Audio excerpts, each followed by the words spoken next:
Cool लंघिला समुद्र जगतसिंहपुर जिला सियाली निकटरे पुणी कूल लंघिला समुद्र बुधवार मध्याह्न समय पाखापाखि 500 मीटर पर्यंत जनबसति आड़क माड़ी आसिला समुद्र पानी माड़ी आसबारु व्यापक झाऊ जंगल प्रभावित होइछि।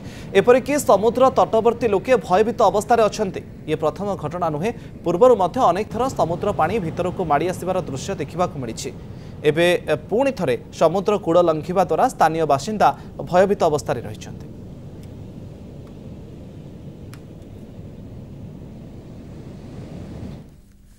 कूल लंघिला समुद्र जगतसिंहपुर जिला सियाली निकटरे पुणी कूल लंघिला समुद्र बुधवार मध्याह्न समय पाखापाखि 500 मीटर पर्यंत जनबसति आड़क माड़ी आसिला समुद्र पानी माड़ी आसबारु व्यापक झाऊ जंगल प्रभावित होइछि।